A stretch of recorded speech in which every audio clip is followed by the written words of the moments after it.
Did you see what the New York Times did to Walmart? Yeah. Unreal. And Walmart handled it really well. Oh, my gosh. Walmart was genius in this. Instead of writing a response, they just, Walmart, of course, is taken out by the New York Times. It's a big evil corporation, and it never does anything for anybody. And oh, my gosh, they don't pay their people enough. I don't know. Over $12 an hour seems pretty good. And, of course, they could be doing so much more for veterans. What was it? 93,000 veterans were hired last year by Walmart. Mm-hmm. And, and they could be so much more charitable. I don't know, $1 billion in charity. That seems pretty good to me. So anyway, the New York Times tries to take Walmart down, and Walmart responds just by taking the article, and then in a red highlighter says, "Thanks for sending in your first draft. We wanted to make some corrections, so you don't go to print with something this riddled with inaccuracies." And just circle everything and write all the facts down on the side, and it's brilliant. It's really brilliant. Yeah, and it's so bad. It's really sloppy by the New York Times, to the point that you're right, they say $12 an hour. It's actually $12.91 an hour. So you'd think a fair organization would round that to $13 an hour. And then they say that that is heightened because it includes the higher salaries of management. But as Walmart points out, that's not true. It actually is only hourly employees. So, they don't even understand their facts at all. And then they go on to clarify a couple of other things that have been floating around the internet, that Walmart was asking people to donate food to other employees, kind of indicating that they don't pay their people enough, when in reality those were in reactions to tragic life events like fires, divorce, and loss of life.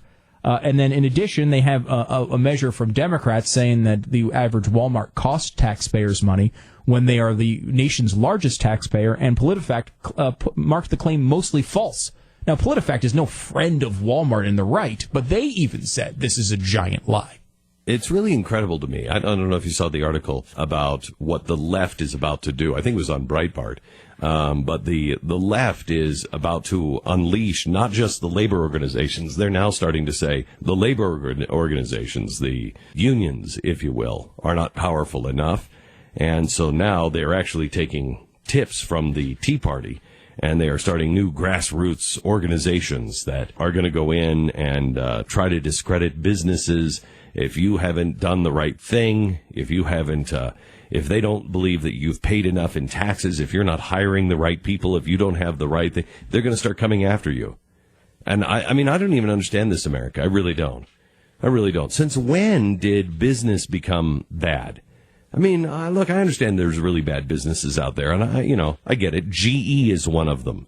But since when did we become this country where you can't run your business the way you want to, When did we become this business or this country where if somebody was running a bad business, you just didn't say to each other, wow, bad business, I guess I'm not going to shop there.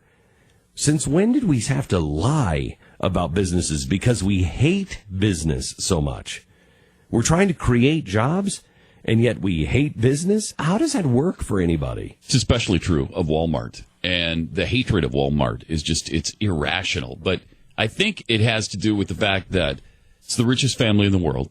And the other thing is they've resisted. They weren't. No, they started out. It is the quintessential American story.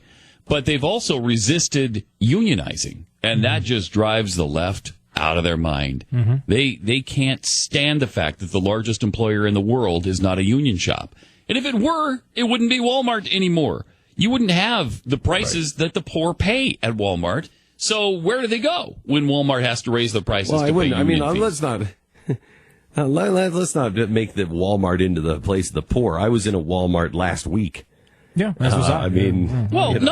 But that's their argument is that the poor. Well, okay, that's where the poor shop as well as everybody else. It's not just for the poor, but that's who it would hurt the most if you had to raise prices. Mm-hmm. If the prices were the same as they are everywhere else, then it's not Walmart anymore. Yep. No, it's true, and it's a long-term thing. Go ahead, Glenn. We went into a Walmart last week, and if I may just change the subject entirely. We were in a Walmart last week, and Rafe and I played a game, and I don't know if anybody else has ever played this game with their kids, but we were walking down the aisles, and I said, okay, so we've just found out there's been a huge disaster, and we now have to survive on whatever is in this store. I get this aisle. And so he was going for all the candy and everything else. I was trying to teach him milk, cheese, meat. It was really actually kind of a very fun game, and especially seeing how your 9-year-old thinks about, what's a necessity and what's not a necessity. Wait, but maybe that's just the game you played with your son was to try to prepare him for an apocalypse in which you're locked into a Walmart. Yes, this is what you do. Sounds fun. Yes, no, it wasn't. We're not locked into a Walmart. We could just take all of those things, and then we would have a kingdom where we would have a wall, and he would, as I told him, as he was taking all of the cookies and the candy and everything else, and I took all of the toilet paper aisle. I said, you're going to enjoy those M&Ms, especially as they are running through you, and I have all of the toilet paper. I will be your king.